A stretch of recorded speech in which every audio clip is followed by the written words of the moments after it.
Okay guys, we're up here in Northern California at Clearlake.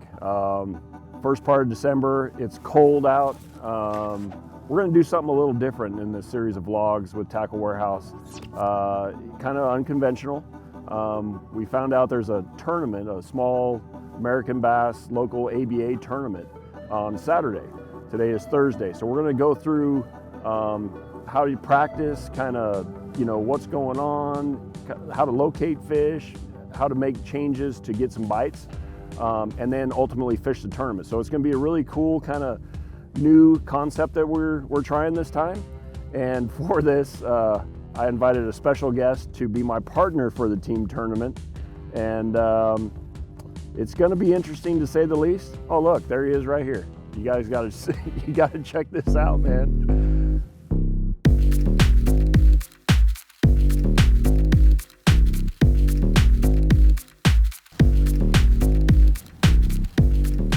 Special guest, Corey Schmidt. What's going on, buddy?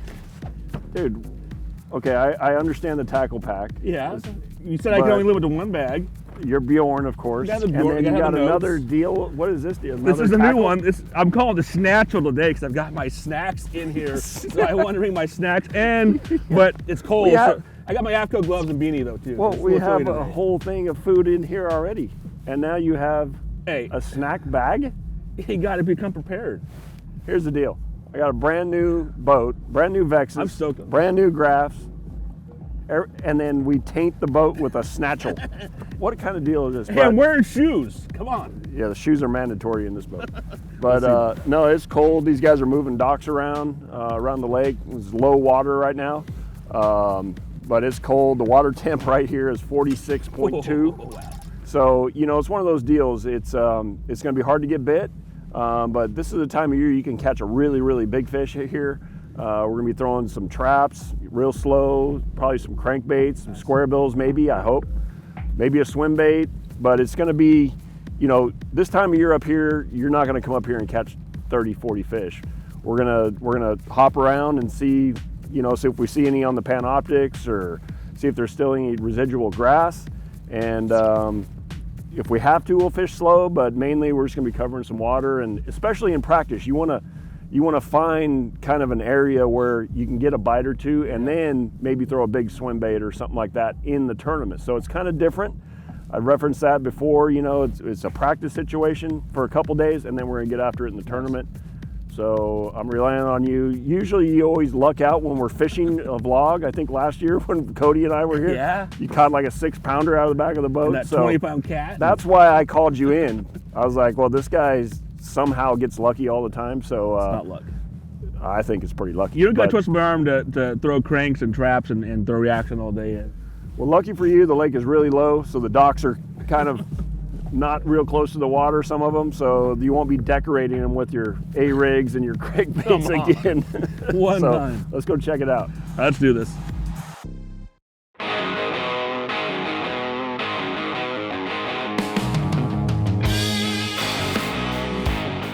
Ew, yucky. If it's like this, I really want to go all the way to the bottom and try to just keep it kind of... Well, I mean, they're not going to be like suspended. They're just going to be laying in the freaking mud. You throwing braid? Braided fluoro.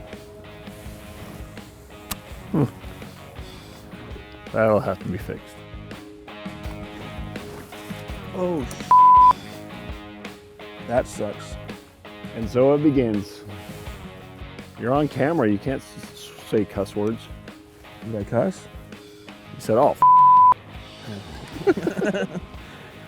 Beep! You break off your stuff already? You getting all this? It's my team partner. 5 minutes into the day, and this is what I got to deal with.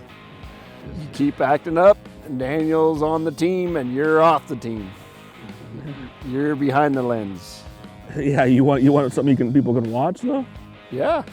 Then you don't want me behind the lens. When you're ready, let me know, because this sucks. I'm not feeling it. Okay. All right, so just kind of graphed around for a little bit of grass. There's a little bit, but it didn't look right. But something new and exciting for 2021. I've been fishing with Daiwa rods, so really excited about the change. Way back in the day, some of my favorite rods were the Denny Brauer Flip and Stick years and years and years ago. So full circle, came back to Daiwa, fishing the rods. So what I got here is I got a variety because I haven't fished with Daiwa rods in 20 years probably. So I got Tatula Elite, which all the guys on the tours use, you know, Randy Howell, Cody Meyer, Brent Ayler, Ish. So I got those. I got the regular Tatulas, which feel good in the hand. Again, this is the first time I'm really fishing with any kind of Daiwa rod. So I got a sampling of all kind of their different lines of rods. So regular Tatula, and then, oh, this here is pretty cool. This is a DX rod. This is exclusively made for Tackle Warehouse by Daiwa. I put a speed trap on there, maybe a square bill. And then I got the Rebellion series rods, and I got some BLX rods. So kind of something new. I haven't fished with them. Like I said, I rigged up stuff in my garage based on the way they felt and if they're glass or not. So I'm gonna kind of just, I mean, you're gonna see me break down like what I like this rod for, or maybe it's not good for a TN60, but it's good for a underspin or what have you. So it's gonna be a fun day, and I'm really looking forward to fishing the new Daiwas and get dialed into the ones I like. So we gotta make a move.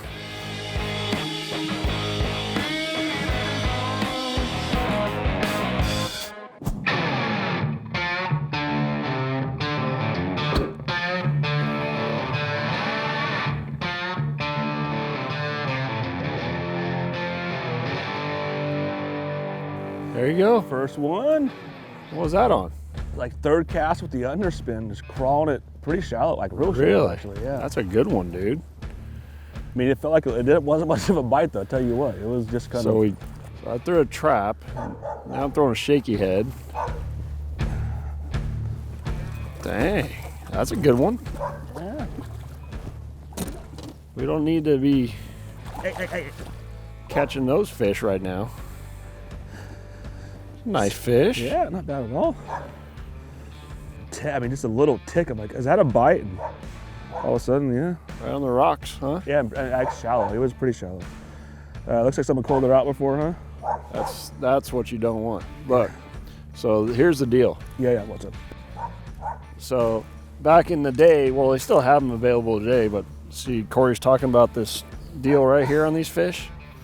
So TH Marine has a conservation coal clip that doesn't penetrate right there, so the fish don't end up with a big slice in their jaw like that. So I'll show you one here after a little bit, but very simple to use. So there you go. Nice. Yeah. Here. Hey, now you got my hands wet. Cool. First one today. See you, buddy. Right around the otters too. Yeah. The dog's trying to protect the fish from the otters.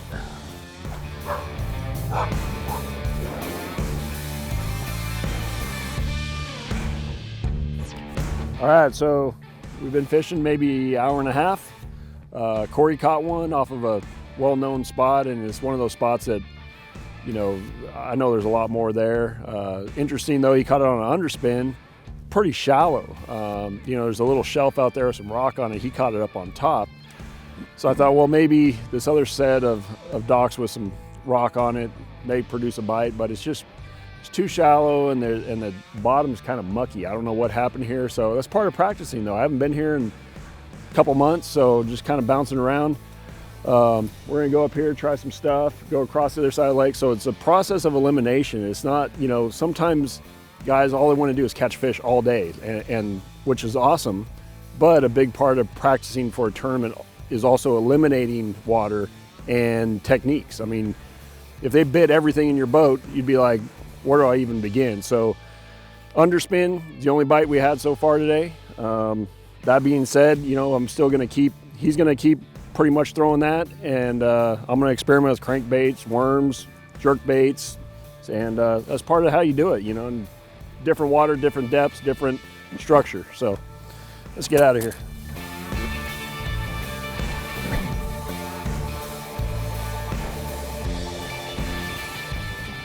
Did that really go over? One sec. How'd that, damn it. I think the hook grabbed it perfectly. We gotta stay away from docks. We're good. We're not good. You've already broke a bait, snagged 30 of them. Learning real quick, the docks aren't too shallow for him to get snagged on. I mean, we've already ruined a bait. Well, not we, he already blew a bait apart, and pretty much every dock we've been snagged on. Not we, he. Every dock, okay. Dang near. That's the first dock I've actually snagged on. I mean, dude, hopefully you got insurance cards so you can leave them when you start breaking people's stuff.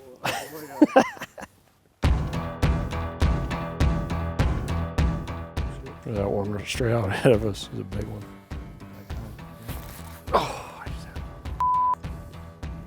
You better off just keep pumping this thing or try some slow retrieve? try everything. Okay. Slow, fast, fall, stop, go.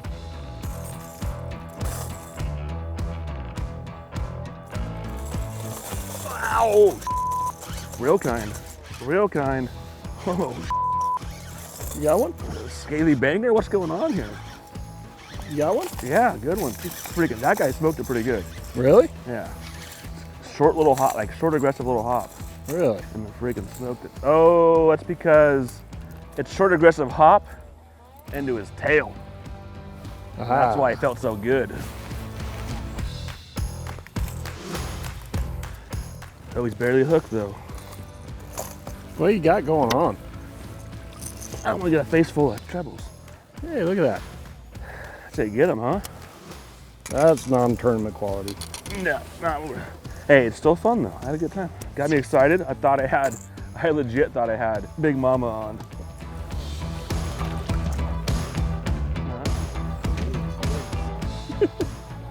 I knew there was a good chance I'd go into the dock. I wasn't worried about it getting stuck though. I was risking the biscuit to get underneath it, and it was worth the risk. Operation dock here. All right, man. Well, here's what's interesting about this. So Corey caught one down there, but he actually hooked it in the back or near the tail. So that tells you that they're not, or that fish didn't try to eat it. Then he missed one, and then I missed two after even I changed my TN again. But there's something going on. So I've tried my favorite Ghost Minnow. I've tried a little bit of Spawn Tiger. I tried SG. There's something going on just because we watched another guy. We fished through an area. I missed one, and the guy went behind us and caught, I don't know, 4 or 5 fish, like real quick. So I think it's a color thing. So, you know, especially right in this little area right here, we just had, between the two of us, we had 4 or 5 bites, but I hooked one in the back. So, you know, if the tournament started tomorrow, I would put this on the list. But I still don't know which bait they're gonna bite. So, you know, that's part of practice. You know, you wanna find a bait that they're obviously eating. They're responsive to, well, every one of these right here I've had a bite on, but none of them have eaten it. So it's gotta be a color thing. So that's why I have so many baits, so many TNs and different types of rattling baits. And we're just gonna go through them, and it's part of practice. Ooh, maybe RT scale minnow, maybe. Ooh. That looks good. That looks good, huh? I like that. So now that I'm confident we're around them, now we gotta figure out how to catch them. So part of the process.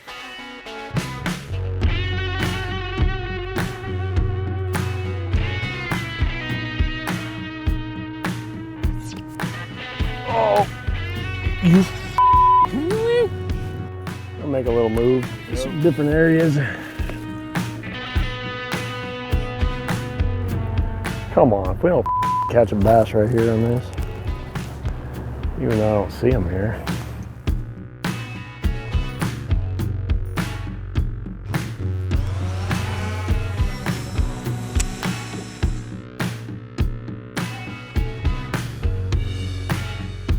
You gotta catch a fish, Daniel.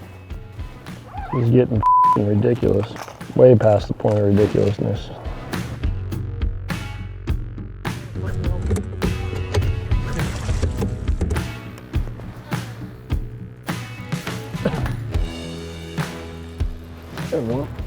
Little.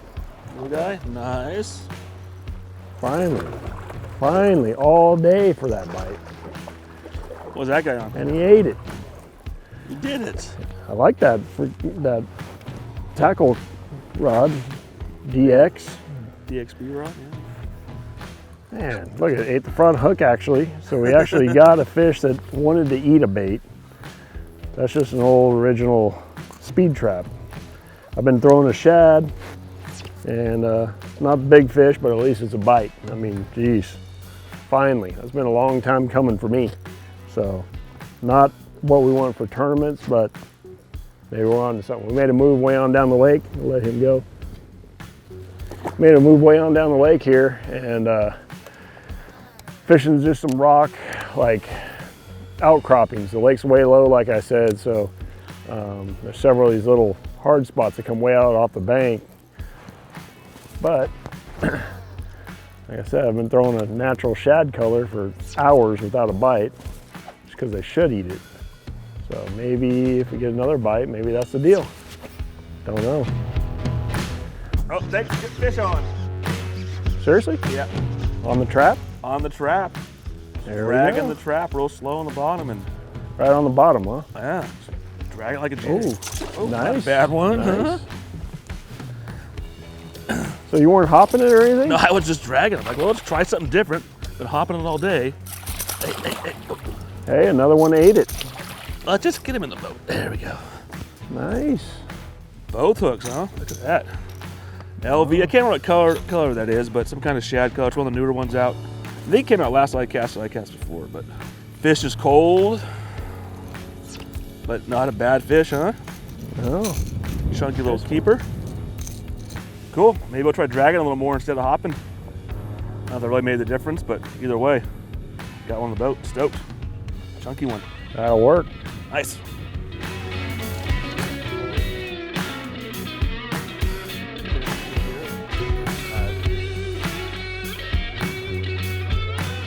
There's a good one. Oh, nice one. No, not a big one, but Decent one though, yeah. no, Chunky. chunky. He's still fun. Still fun though. I like that rod. Yeah. First fish I've caught on that. The Rebellion spinning rod, new Procyon reel. But I did throw my worm. So check this out. I mean, that's not an impressive fish for Clearlake by any means, but I want to show you this hook. Actually, threw my worm somehow, but we'll let him go. He's just a little, maybe a 12.5, 13 incher, but he's built right. That's how most of the fish at Clearlake should look, but they should look about 3 or 4 pounds bigger. Let me show you this. Show you how to rig this deal. I just got them from Trocar the other day. You can see here, it's got two, like essentially like bobber stops is what they are, little keepers, I'd say. So you could pinch those together or have them far apart depending on how much action you want. And then essentially what you have, like on most Trocar Eagle Claw laser sharp hooks, they got this like a worm keeper, you know, on the shank of the hooks. You can see that sucker right there swinging, okay? So you take your worm or, you know, shad shape. I'm looking forward to fishing this like with spots and stuff like that, shad shaped worm, anything like that. And I line it up so I want that worm straight with the point of the hook. You just thread it on there just like you would, you know, put a worm or a craw or whatever on your regular flipping hook. Now you have that. It's got a good keeper. It keeps that worm on there. But look at the action. That allows that bait to be more free and swing and look a lot more natural in the water than just your standard typical, you know, straight out off if you're nose hooking or, you know, Texas rig. Obviously it doesn't have that free swinging action. So that's pretty cool. That's actually, I think I caught a little one on it and just caught that little keeper, but look forward to fishing that, you know, like I said, with spotted bass or any kind of drop shot, because it is a different, it's gonna give you a different action than traditional or the way we've been accustomed to doing. So yeah, need to catch bigger ones though. I got Corey on the bait cast team. I'm on the spinning rod team, I guess. I don't know. But things will change in the tournament. Don't worry. Maybe.